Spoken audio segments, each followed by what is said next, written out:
Good day, everyone. Today is Thursday, November the 11th, 2018. This is PBL 3 with Paige, myself, Clelia, Amy, and Shelby. So, kicking things off, we have our scenario. Little Johnny, a first-year kindergarten student, cannot form any full sentences due to speech delay. His peers, teachers, and parents have a hard time understanding what he's trying to say. Though he loves to share his ideas and engage in conversation with his friends, it's usually a daunting task as he's not understood and becomes visibly frustrated. His teachers are looking for ways on how to help build his communication skills via increasing his vocabulary. This way he's able to successfully communicate with the teachers, peers, and the family at home. So just before we go on to our contextual information, we're just going to touch base on asset-based learning approach. So what it is it's an approach that sees students not simply as individual psychological entities, but as a collective potential community, and as people with social networks and social capital linked to and embedded in families, localities, and communities outside the classroom.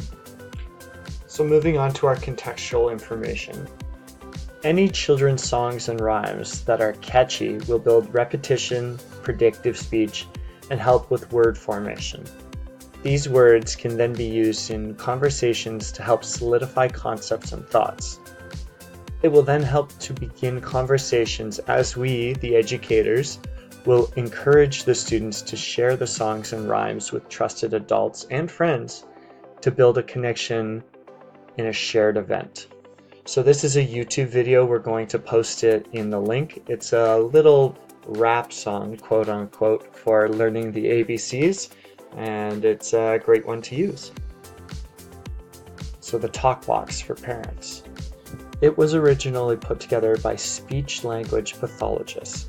It has everyday tips, information about what to expect in speech and language development, and information on when and where to get help. The talk box consists of information for preschool children from birth to 5 years and for school-age children from 5 to 12, which can be found at this link right here, which we will post in the chat for you as well. Moving on to our theoretical lens. The National Association for the Education of Young Children states that the teacher also must consider each child, including looking at the child as an individual and with the context of family, community, culture, linguistical norms, social group, past experience, including learning and behavior, and current circumstances. Only then can a teacher see children as they are to make decisions that are developmentally appropriate for each of them. It also states in the National Association for the Education of Young Children that meeting children where they are is essential, but no good teacher simply leaves them there. Keeping in mind desired goals and what is known about the children as a group and individually, the teacher plans experiences to promote children's learning and development. Moving on to the kindergarten document, it states that in any given classroom, children may demonstrate a wide range of strengths and needs. Kindergarten educators plan programs that recognize this diversity and design tasks and challenges that respect the children's particular abilities so that every child can derive the greatest possible benefit from the learning process. Integrated assessment and instruction that are suited to the characteristics of a diverse group of children, but are also precisely tailored to the unique strengths and needs of each child, can be achieved using the principle of universal design for learning, differentiated instruction, and a tiered approach. So, how are we going to support the parents? We could provide many resources to them.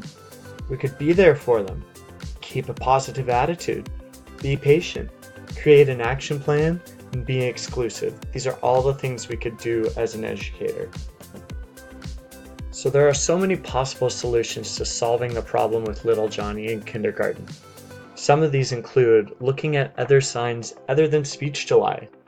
This will help when trying to implement new ways for the child to communicate. We could look at things such as a possible global delay, autism, or hearing loss. We could teach not just Johnny, but the whole class using ASL, American Sign Language. We could use visual cue cards or technology that's supported, such as iPad or TalkBox. We could connect with speech pathologists within the school community to ensure that the child's getting more one-on-one support. And as mentioned before, educating the children in the classroom about the various ways to communicate with Johnny, such as ASL or Coreboard. So those are a few possibilities for the solutions. Here's our resources that we used. And thank you everyone for watching our PBL 3. Enjoy.